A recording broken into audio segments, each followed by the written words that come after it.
श्रद्धा के बिगड़ धर्म नहीं हो सकता। जैसे आपको यदि सुगंध लेनी है तो मिट्टी तत्व की आवश्यकता होती है, उसी प्रकार यदि भगवान का धर्म करना है तो श्रद्धा की आवश्यकता है।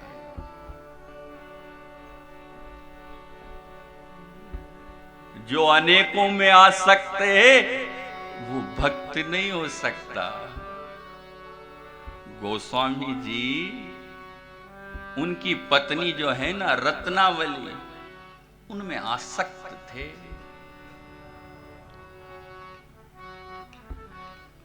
वो उनकी धर्म पत्नी थी, वो उनमें आसक्त थे, लेकिन अन्य माता, अन्य स्त्री के प्रति उनका मातृत्व भाव था।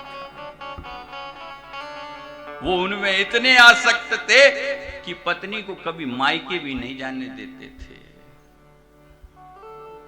एक बार की घटना है,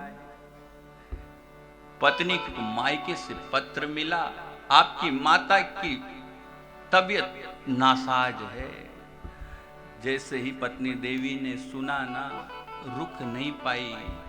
गोस्वामी जी उस समय किसी काम के लिए नगर से बाहर गए हुए थे।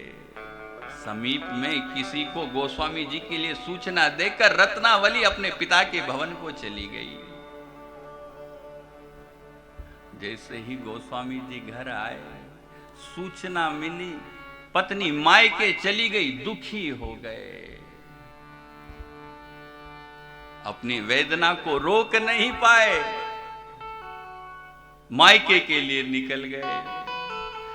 मार्ग में यमुना जी में बाढ़ आई हुई थी।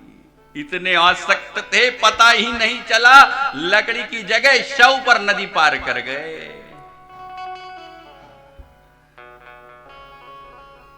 जब अपने ससुराल पहुंचे तो द्वार बंद था।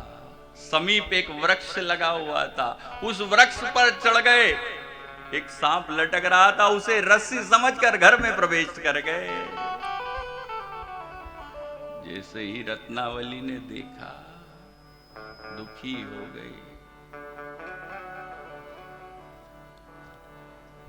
कहने लगी, हाड़ चर्म देह मम तामे ऐसी प्रीति,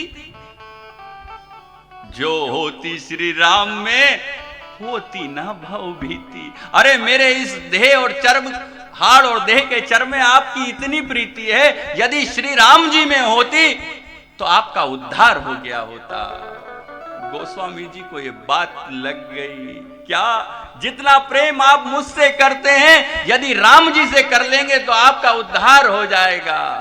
तत्क्षण वैराग्य जाग गया। क्यों? हमारे जैसे गोस्वामी जी की श्रद्धा बिखरी हुई नहीं थी। हमारी श्रद्धा बिखरी रहती है।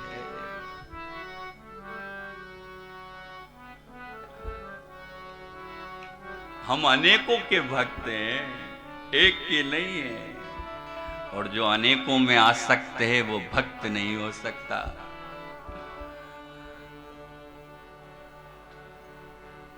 आपके नगर में यदि कोई सरोवर हो, कोई तालाब हो जहां अनेक कमल खिले हुए हों, तो आपकी जब इच्छा हो ना, आप वहां जा सकते हैं, कोई रोकने वाला नहीं है। लेकिन गोस्वामी जी कहते हैं, ये जो मेरी मानस सरोवर है, इसमें आप अपनी इच्छा से नहीं आ सकते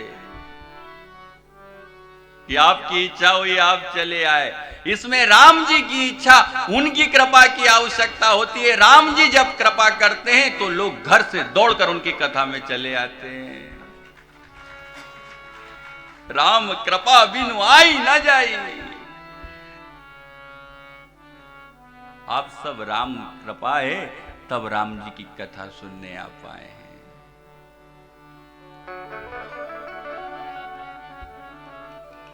गोस्वामी जी आगे श्रद्धा के लिए कहते हैं, जे श्रद्धा संबल रहित,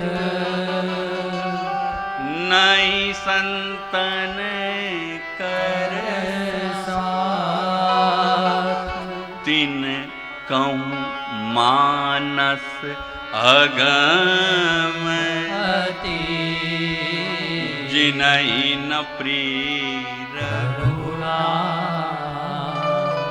गोस्वामी जी कहते हैं ये मानस उनको अति अगम है, दुर्लभ है, दुर्गम है। किसको? जो श्रद्धा से रहित हैं, जिनको संतों का संग नहीं है, जिनका राम जी में प्रेम नहीं है, उनको ये कथा अति अगम है। तो यदि ये जो अगम है आपको उसको सुगम करना है तो क्या करना पड़ेगा? पहले श्रद्धावान बनना पड़ेगा, दूसरा संतों का संग करना पड़ेगा, और तीसरा राम जी के चरणों में प्रेम करना पड़ेगा। तो ये दुर्लभ साज आपको सुलभ हो जाएगा।